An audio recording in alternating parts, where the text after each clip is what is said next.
So today we'll start a new chapter in science, natural fiber to fabric. Introduction. There are three basic necessities of human beings: food, shelter, and clothing. Thus, clothing is one of our basic needs. We wear different types of clothes such as shirt, pants, skirts, sweaters, sarees, and shawls, etc. When we go to market to buy clothes, a large variety of fabrics are available. Also, a large variety of fabrics are available. Large variety of clothes are also available in our homes, such as bed sheet, curtain, towels, shawls, etc. Do you know what are these clothes made up of? देखो क्या होता है, सबसे पहले हमारी human beings की basic needs क्या है? What are our basic needs? Food, shelter and clothing. ये तीन चीज, कपड़ा, मकान और खाना। ठीक है, खाना, कपड़ा, मकान, ये हमारा बेसिक नीड्स है। ठीक है, इसके बिना हम सरवाइव नहीं कर पाएंगे। सो क्लोथिंग भी उसमें से एक इम्पॉर्टेंट हमारी नीड्स है। ठीक है, अब देखो हम डिफरेंट तरह के कपड़े पहनते हैं। ठीक है, shirt, pant, skirt, sweater, sari, है ना, शॉल वगैरह। और हर डिफरेंट जो हम क्लोथ्स पहनते हैं उसका एक डिफरेंट सीजन्स पे हम कुछ स्पेसिफिक क्लोथ्स पहनते हैं। ठीक है, या फिर कुछ क्लोथ्स हम ऐसे हैं जो कि डिफरेंट फैब्रिक्स के होते हैं, तो वो जैसे जैसा भी वेदर होता है, जैसा भी क्लाइमेट होता है, तो उसके हिसाब से हम उसको चेंज कर लेते हैं, है ना, कि आज मैं ये वाला पहन लूंगा, आज गर्मी ज्यादा है तो आज कॉटन का पहन लेते हैं, पहन लेते हैं। तो ये हमारी हमारी चॉइस के हिसाब से हम चेंज कर सकते हैं। दूसरी चीज क्या है कि और भी बहुत सारे तरह के कपड़े हमारे घर में होते हैं, जैसे bedsheet, curtain, tolls and shawls etcetera. ठीक है, टॉवल्स एक्सेट्रा, ये सब ये हमारे सभी घरों में होते हैं। ठीक है, और इसका डिफरेंट पर्पस होता है ना। बेडशीट क्या हम पहन के घूम सकते हैं? नहीं। बेडशीट किसके लिए होती है? बेड के ऊपर बिछाने के लिए। टॉवल्स किसके लिए होते हैं? क्या हम टॉवल्स पहन के घूम सकते हैं? नहीं। टॉवल्स किसके लिए होते हैं? मुंह वगैरह पोंछने के लिए। ठीक है, और शॉल्स वगैरह भी हम क्या गर्मी में पहन सकते हैं? नहीं, उसको हम सिर्फ विंटर्स में पहन सकते हैं। तो ये चीजें डिफरेंट डिफरेंट पर्पस के लिए होते हैं और डिफरेंट वेदर के लिए होती है। Now all these clothes are made up of different type of fabrics. From where these fabrics comes? All these clothes are made up of different type of fabrics. Fabrics are made by weaving and knitting fibers, or yarn made up of fibers. And fiber is a thin thread-like strand from which clothes is made. In this chapter, we will learn about different type of fibers and processing of fabric from fibers. अब देखो इसका meaning क्या है कि जो different clothes हैं, ठीक है, वो डिफरेंट फैब्रिक से मिलके बने होते हैं। ठीक है, और कुछ और जो सभी क्लोथ्स होते हैं वो किससे बनते हैं? फैब्रिक किससे बनता है? फैब्रिक बनता है या वीविंग से, निटिंग से और यार्न से। ठीक है, ये डिफरेंट प्रोसेसेस हैं और डिफरेंट मटेरियल हैं जो कि फैब्रिक को बनाने के लिए काम आता है। यार्न जिससे कि फाइबर बनता है और उसकी निटिंग और वीविंग करी जाती है। ये प्रोसेस होता है जिससे कि फैब्रिक प्रिपेयर होता है, फैब्रिक फाइनली प्रिपेयर हो जाता है। ठीक है, fiber is a thin thread like strand from which clothes is made. Fibre क्या है? एक थिन थ्रेड है जिससे कि डिफरेंट क्लोथ्स बनते हैं। In this chapter we will learn about different types of fibres and processing of fabric from fibres. अब इस चैप्टर में हमें पढ़ना क्या है कि कैसे डिफरेंट फाइबर्स और उसकी कैसे उसकी प्रोसेसिंग होती है, कैसे वो फैब्रिक से फाइबर बनता है। ठीक है, वो चीज हम पढ़ेंगे। Visit a tailoring shop nearby your house. Collect cuttings of fabric left over after stitching. Touch and feel silk, wool, each and every piece of cloth. Label the clothes with cotton, silk, wool mix on the pieces of clothes. For this, take the help of a tailor. When you look any cloth, it seems a continuous piece. Now pull a single thread from any piece of cloth and these fibers of cloth made up of. ठीक है, let us find out answers to these questions. अब देखो क्या है, आपको इस activity में एक किसी नियरेस्ट जो भी आपके घर के पास जो भी टेलर वगैरह होगा उसके आपको विजिट करना है, और वहां पर जाकर आपको जो भी उसके लेफ्ट ओवर्स लेफ्ट ओवर होते हैं, जो भी स्टिचिंग करने के बाद है ना, जो भी कपड़े जो छोटे छोटे टुकड़े बचते हैं कपड़ों के, उसको आपको कलेक्ट करना है। डिफरेंट क्लोथ्स, डिफरेंट टाइप के क्लोथ्स आपको कलेक्ट करने हैं, ठीक है। और उसको आपको मेंशन करना है कि कौन सा सिल्क है, कौन सा कॉटन है, कौन सा वुल है और कौन सा मिक्स है। ये आपको उस पर एक स्लिप लगा के मेंशन करना है, ठीक है। दूसरी चीज, और इसके लिए आपको हेल्प किसकी लेनी है? टेलर की हेल्प लेनी है। वो आपको बताएगा कि कौन सा कपड़ा है कौन सा नहीं है, ठीक है। और उसको जैसे ही आप क्लोथ को आप देखोगे तो एक उसमें से आप जब उसके जो लास्ट कोने होते हैं ना, कोनों से आप देखना कि छोटे छोटे थ्रेड निकले होते हैं। जब आप उसको पूरा उस थ्रेड को खींच दोगे ना, उसमें से तो एक थ्रेड बनेगा जो कि वो उस थ्रेड से कपड़ा बनता है, ठीक है। उस सिंगल थ्रेड से सिंगल थ्रेड से कपड़ा प्रिपेयर होता है, ठीक है। ऐसे कई सारे थ्रेड्स आपस में जुड़ते हैं और एक कपड़ा प्रिपेयर होता है, ठीक है। Find out the answer to these questions, और इन क्वेश्चंस के आपको आंसर फाइंड आउट करने हैं, ठीक है। Activity 2, take out yarn from piece of cotton fabric, place the piece of paper on the table, now press one end of the yarn with your thumb, scratch the other end of the yarn along with its length with your nail, what will you observe? Activity 2 में आपको क्या करना है? ठीक है, तो आपको इन सभी क्वेश्चंस के आपको आंसर मिल जाएंगे एक्टिविटी 1 में। अब एक्टिविटी 2 में आपको क्या करना है कि इन यार्न्स को डिफरेंट कॉटन एक किसी कॉटन फैब्रिक आपको कलेक्ट करना है। कोई भी कॉटन आपका, कोई अगर कोई लेफ्ट ओवर जैसे आपने टेलर से कलेक्ट किया, या आपके घर में कोई लेफ्ट ओवर बच जाता है, कोई कपड़ा ऐसा बच जाता है कट पीस, तो उसको आपको कलेक्ट करना है। कॉटन कपड़ा होना चाहिए और उसमें से एक आपको यार्न निकालनी है, एक धागा निकालना है।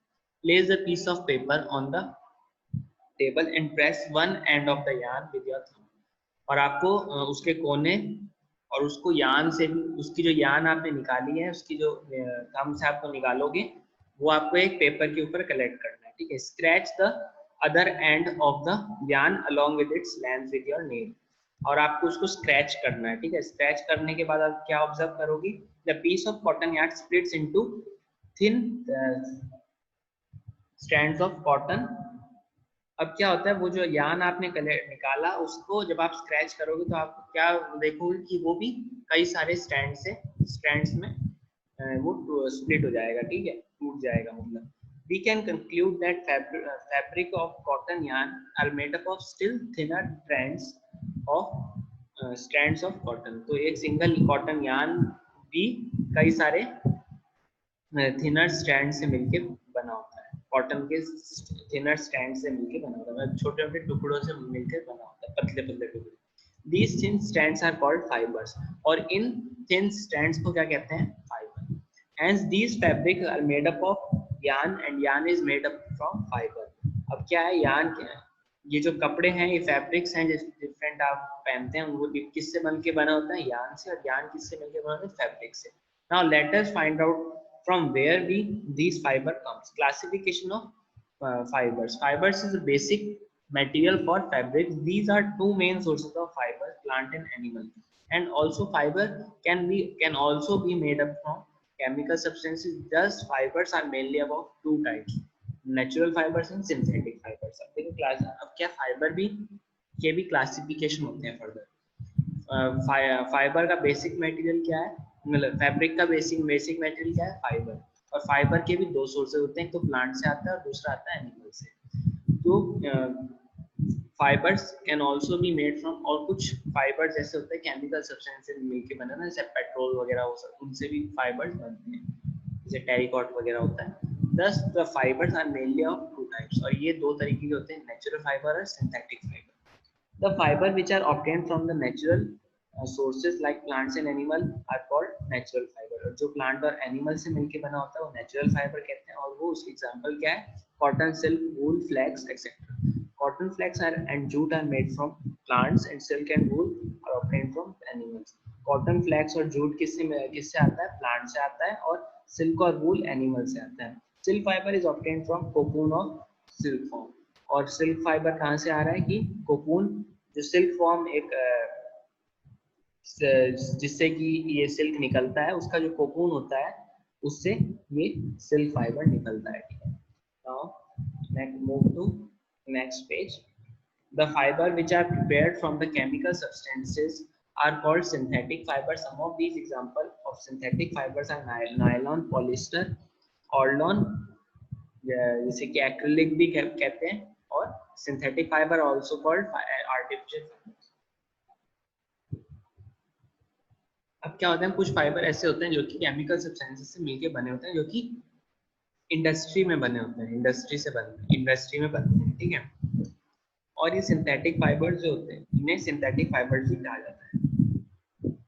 और सिंथेटिक फाइबर क्या होते हैं, नायलॉन, पॉलिएस्टर, ऑर्लॉन से मिलकर बनते हैं। ठीक है, और इन्हें आर्टिफिशियल फाइबर भी बोला जाता है, सिंथेटिक फाइबर। ठीक है, now advantages of synthetic fiber. Now we will read out advantages of synthetic fibers. These fibers can be washed and dried quickly. ये फाइबर बहुत जल्दी सूखते हैं और बहुत जल्दी धुल जाते हैं। ठीक है, और these are cheaper than natural fiber, और ये सस्ते होते हैं नेचुरल फाइबर से, और easy to maintain होते हैं, इसकी मेंटेनेंस भी easy होती है, और इसमें स्ट्रेंथ ज़्यादा होती है किससे, नेचुरल फाइबर से। नेचुरल फाइबर से स्ट्रेंथ ज़्यादा होती है। Now come to difference between natural fibers and synthetic fibers. Difference between natural and synthetic fiber are: natural fiber which we get from nature are natural fiber, जो fibre हम nature से मिलता है हमें। और सिंथेटिक फाइबर क्या होता है, these fiber made from chemical, ये फाइबर किससे बनता है, केमिकल से बनता है। Their production depend on the environmental climate, जो नेचुरल फाइबर का जो प्रोडक्शन होता है वो किस पर डिपेंड है, एनवायरनमेंट और क्लाइमेट पे। कैसा मौसम होएगा उस हिसाब से उसका प्रोडक्शन होता है, और कैसा क्लाइमेट है, कैसा मौसम है, वो भी मैटर करता है। ठीक है, their production does not depend on the environment and climate. और सिंथेटिक फाइबर में क्या क्या होता है कि इनका प्रोडक्शन एनवायरनमेंट और क्लाइमेट पे डिपेंड नहीं करता है। There can be dust and impurities in the natural fibre. Natural fibre में क्या होता है, कुछ डस्ट और इम्प्योरिटीज भी होती है, मगर सिंथेटिक फाइबर में क्या होता है, नो डस्ट और इम्प्योरिटीज नहीं होती है, क्योंकि वो केमिकल से मिलके बना होता है, वो मशीन से उसकी प्रोसेसिंग होती है, तो उसका जो जो डिफरेंट मटेरियल्स उसमें केमिकल्स यूज कर रहे हैं, उसको हम मशीन्स में उसकी इम्प्योरिटीज सेपरेट आउट कर देते हैं मशीन से। मगर जो नेचुरल फाइबर में होता है वहां पर इतनी इम्प्योरिटीज और डस्ट को हम सेपरेट आउट नहीं कर पाते हैं। ठीक है, क्योंकि उसमें डस्ट और इम्प्योरिटीज ज्यादा होती है। ठीक है, dyeing process is easy in these fibres, और उसकी जो नेचुरल फाइबर में क्या होता है, हम डाई वगैरह करा सकते हैं, उसमें डिफरेंट कलर्स में डाई करा सकते हैं। ठीक है, मगर सिंथेटिक फाइबर में क्या होगा, डाइंग डिफिकल्ट हो जाएगी। लेस ड्यूरेबल होते हैं नेचुरल फाइबर, और सिंथेटिक मोर ड्यूरेबल होते हैं, ये इसकी लाइफ ज्यादा होती है। ठीक है, और ये ज्यादा चलते हैं, मगर नेचुरल फाइबर क्या होते हैं, ड्यूरेबल नहीं होते हैं सिंथेटिक फाइबर के comparative. Assignment, write the names of some natural and synthetic fibre in your room. आपके होम में, जो घर में जो भी नेचुरल और सिंथेटिक फाइबर के एग्जांपल्स हैं या उसके नेम्स हैं, वो आप मेंशन आउट करना है। ठीक है, जैसे नेचुरल में कॉटन, सिल्क, और ये सब हो गया। सिंथेटिक में ये टेरिकॉट वगैरह, ये सब कपड़ा हो गया। ठीक है, और फाइबर का आपको डेफिनेशन मेंशन करनी है सेकंड में। और classify the fibre in natural, इसमें आपको 4 ये आपको नाम मेंशन हुए हैं, इसको आपको सेपरेट आउट करना है नेचुरल फाइबर्स में और सिंथेटिक फाइबर में। कॉटन कौन सा हुआ, नेचुरल फाइबर। नायलॉन कौन सा हुआ, सिंथेटिक फाइबर। सिल्क कौन सा हुआ, नेचुरल। जूट कौन सा हुआ, नेचुरल। ठीक है, now come to 5.3 plant fibres. Cotton, cotton is obtained from cocoon plant. It is the most widely used natural fiber. Cotton क्या होता है, कॉटन प्लांट से निकलता है। ठीक है, कॉटन प्लांट ये most widely used natural fibre है, जो कि हम ज्यादातर कॉटन के कपड़े वगैरह पहनते हैं, ठीक है। तो plant is grown at places having black soil and warm climate. Cool, soft and comfortable. Cotton is presently the world most used fiber. Every part of the cotton plant is useful. We see its application in industries such as uh, apparel, home furnishing, medical, surgical, automobile etcetera, इन सभी industries में इसका use होता है, ठीक है। तो देखो क्या होता है, ये प्लांट से निकलता है पहली चीज तो, और इसमें एक सुटेबल क्लाइमेट होना चाहिए होता है, ठीक है। पहली चीज क्या है, ब्लैक सॉइल होती है ये, और वार्म गर्म क्लाइमेट, मतलब गर्म क्लाइमेट की जरूरत होती है, ठीक है। और कूल और सॉफ्ट कंफर्टेबल एनवायरनमेंट होना चाहिए, ठीक है। दूसरी चीज, एक तो ये कूल होता है मतलब ठंडा रहता है, और सॉफ्ट ज्यादा होता है और कंफर्टेबल भी होता है पहनने के लिए, ठीक है। दूसरी चीज क्या है, cotton world most use fibre है, मतलब सबसे ज्यादा यूज होने वाला फाइबर है, और इसका हर एक प्लांट का पार्ट यूजफुल होता है, ठीक है। और इसकी एप्लीकेशन कौन सी इंडस्ट्रीज में, एक apparel industry, home furnishing industry, medical, surgical, automobile etcetera. Cotton is also used for making fibers, selling pillows, mattresses, quilts and wigs of oil lamp, ठीक है। इन सब में इसको यूज किया जाता है, जैसे कोई भी फैब्रिक बनाने में, या फिर पिलोज को भरने में। दूसरी चीज, मैट्रेसेस के अंदर भी आपकी कॉटन होती है, और क्विल्ट्स जैसे आपके जो चादर रजाई वगैरह होती है, और विग्स ऑफ ऑयल लैम्प, जो दिए जलाने के लिए ये कॉटन यूजफुल होता है, क्योंकि कॉटन से हम इजीली ये फायर को कैच कर लेता है, इसलिए हम इसको ऑयल लैम्प्स में भी यूज करते हैं। अब क्या होता है, ये प्लांट्स आपने आसपास राजस्थान में ये इसके प्लांट्स बहुत ज्यादा होते हैं कॉटन के, ठीक है। तो ये आपने आस पड़ोस में अपने देखे होंगे जरूर, ठीक है। Obtaining cotton from cotton seeds. The fruits of the cotton are of size of lemons. After maturity of cotton balls are burst open to produce cotton seeds covered with white soft cotton fiber.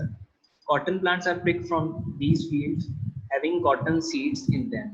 And the cotton fibers are then separated from the seeds, and this process of separating fiber from the seed is called ginning. अब देखो क्या है, ये कैसे cotton हमारे cotton seed से निकलता है वो इसमें बताया गया। एक फ्रूट होता है, ठीक है, फ्रूट जो कि लेमन, जो नींबू के साइज का होता है, ठीक है। और ये मैच्योर होने के बाद कॉटन बॉल्स में कन्वर्ट हो जाता है, कॉटन जैसी कॉटन की बॉल्स बन जाती हैं, और फिर उसके बाद वो बॉल्स इसमें बस्ट जाती हैं,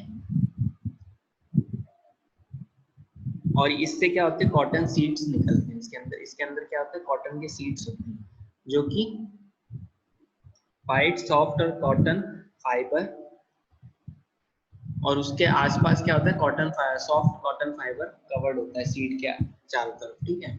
और cotton plants are picked from these, और इन सभी फील्ड से निकालते हैं, फील्ड से इसको निकाला जाता है, और उसमें जो कॉटन सीड्स हैं, ठीक है, कॉटन सीड्स भी उसमें से सेपरेट आउट कर दिया जाता है, ठीक है। तो जो लेफ्ट ओवर बचता है वो हमारी कॉटन, जो हम फाइनल कंज्यूमर यूज के लिए रेडी हो जाती है। उसके बाद उसकी सफाई वगैरह भी करते हैं, फिर उसके बाद क्या होते हैं, उसको पतली पतली चादरों में उसको बना लिया जाता है, उस कॉटन को वॉशिंग करने के बाद उसकी, और वो फिर आपकी जो भी फिर आपके मार्केट्स में अवेलेबल हो जाते हैं फिर, ठीक है। उसके रोल्स वगैरह मिलते हैं, बहुत चीज़ों में उसको यूज किया जा सकता है, ठीक है। और इस प्रोसेस को क्या कहते हैं, गिनिंग कहते हैं। ये जो हमने सेपरेट आउट किया उसमें से सीड्स निकाले, वो इस प्रोसेस को क्या कहेंगे, गिनिंग, ठीक है। और एम ऑफ गिनिंग क्या है, to remove the fibre from the seeds, ठीक है। हमें फाइबर निकालना है सीड से, और to remove the naps and wastage in some extent. और इसको क्या करना है कि जो इसमें नैप्स, जो इसमें वेस्ट मटेरियल है, ठीक है, वो हमें सेपरेट आउट करना है। नैप्स क्या होते हैं, छोटे छोटे जो उसके जो आउटर कवरिंग के जो होते हैं ना छोटे छोटे, उसमें उसके अंदर चले जाते हैं, रुई में फंस जाते हैं, तो उनको भी सेपरेट आउट करना होता है। और कुछ सीड्स के भी उसमें वेस्टेज होता है वो उसमें लग जाता है, तो वो भी हमें सेपरेट आउट करना पड़ता है। और इन सीड और सीडलेस कॉटन फाइबर को हमें सेपरेट करना होता है, सीड को हमें सीडलेस कॉटन फाइबर में सेपरेट करना होता है, ठीक है। To separate the cotton fibre from the root position of the seed, और इस कॉटन फाइबर को हमें सेपरेट किससे करना है, रूट, जो सीड्स की रूट से हमें सेपरेट करना है। Previously ginning was done by hand, but nowadays machines are also used.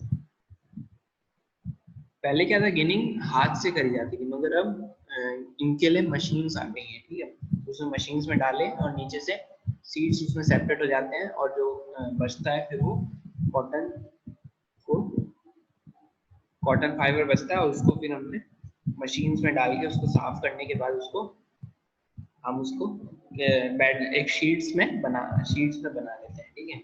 और भी डिफरेंट उसको तरीके से पिलो में है, पिलो में रॉ कॉटन को डाला जाता है जैसे, और अगर जो आपको मेडिसिनल यूज के लिए उसको शीट्स में बनाया जाता है तो वो उसको उसके एप्लीकेशन के हिसाब से उसको उस स्टेट में कन्वर्ट कर देता है, ठीक है। देखो ये मशीन से गिनिंग हो रही है, ठीक है। पहले ये हाथ से करी जाती थी पहले, ठीक है, मगर अब मशीन से गिनिंग होती है इसकी। Jute is obtained from the stems of jute plant. Jute is called pastan in Hindi, paston in Hindi. अब क्या है, देखो जूट किससे, जूट प्लांट से आता है, और जूट को पेस्टन भी बोलते हैं हिंदी में, पस्तान पस्तान पटसान पटसान पटसान कुछ बोलते होंगे, ठीक है।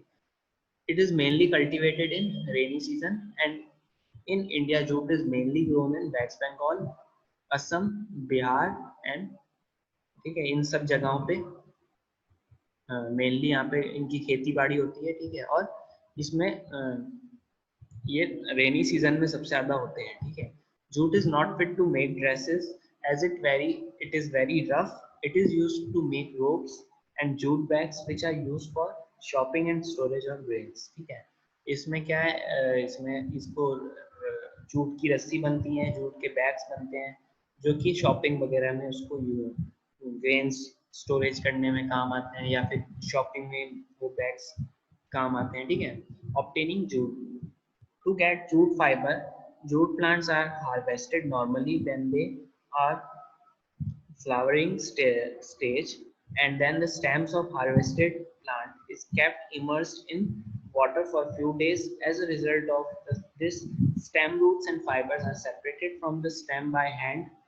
As the stem is now softened and the fiber thus obtained are converted into yarns. अब देखो जूट हमें कैसे मिलता है, सबसे पहले हमें जूट फाइबर से, जूट फाइबर की फॉर्म में वो मिला, उसके बाद उसको जूट प्लांट से हमने सेपरेट कर लिया, ठीक है। उसके बाद उसको नॉर्मली हार्वेस्टिंग जैसे भी उसकी हार्वेस्टिंग करी गई, ठीक है। जब वो फ्लावर्स उसमें आ गए, ठीक है, जब फ्लावर्स की स्टेज में आ गया, ठीक है, फ्लावर की स्टेज में आ गया जब जूट प्लांट, तब उसमें से जूट फाइबर हम निकाल लेते हैं, ठीक है। उसके बाद क्या करते हैं, नहीं देखो इसमें क्या है, सबसे पहले क्या है, जूट फाइबर निकालने का तरीका क्या है, जूट प्लांट्स को आपके हार्वेस्ट होती है जब वो फ्लावर्स में कन्वर्ट हो जाते हैं, ठीक है। तो वो फ्लावर्स निकलने आ जाते हैं, फ्लावर्स निकलने के बाद तो उसकी स्टेम है हार्वेस्टेड प्लांट की, वो उसको पानी के अंदर रखा जाता है, ठीक है, कुछ दिनों के लिए। उसके बाद क्या होता है, उसमें जो स्टेम रूट्स और फाइबर जो होता है उसमें वो सेपरेट हो जाते हैं, उसमें से फाइबर सेपरेट हो जाता है, ठीक है। और फिर जो कि और फिर उसको फाइबर को निकाला जाता है किससे, स्टेम से, बाहर से, और फिर ये उसको सॉफ्ट करा जाता है, ठीक है। सॉफ्ट करने के बाद इसमें इसको यार्न्स में कन्वर्ट कर दिया जाता है, ठीक है। मूंज, देखो अब ये वाला आज हम इतना ही करेंगे, इस पेज को मैं कंप्लीट करा देता हूँ, बाकी फिर इसके बाद हिस्ट्री करेंगे, ठीक है। Moonj is known as munja is grass found in arid areas and along river banks in India. It is obtained from the moonj grass.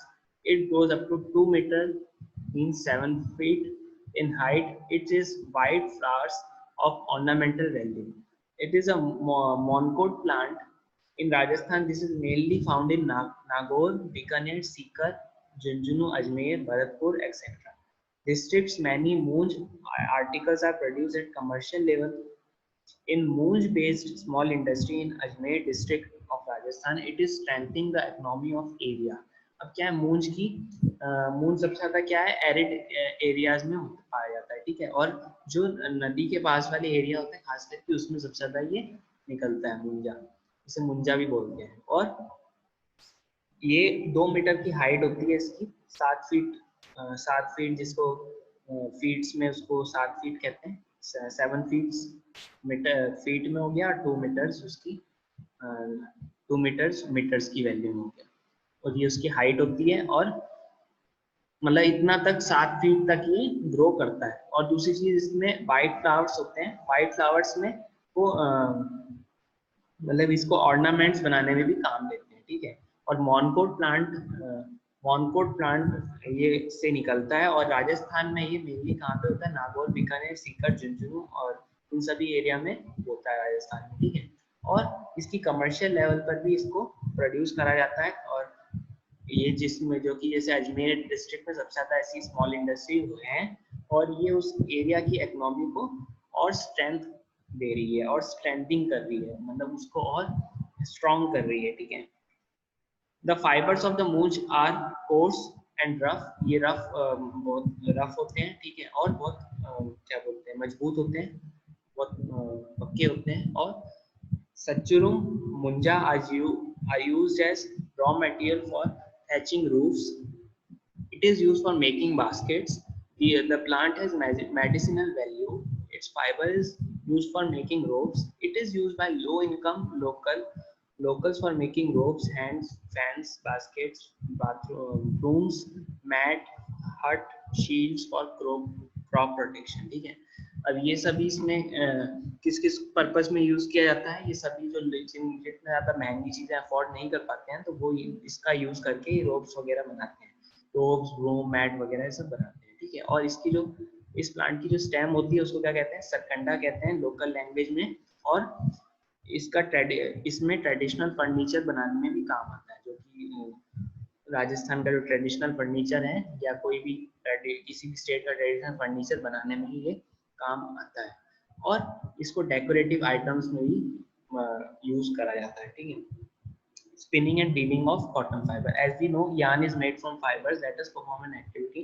Hold some cotton in one hand, pin some cotton between the forefingers of other hand. Now gently start pulling out the cotton while continuously twisting and the fiber like you do for making thread for or lamp and gradually a yarn.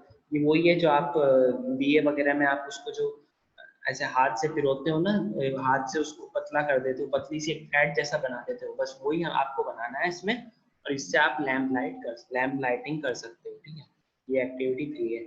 आज हम इतना ही करेंगे, बाकी हम next class में cover up करेंगे। चलो इसको अच्छे से रीड आउट कर लेना, कोई भी डाउट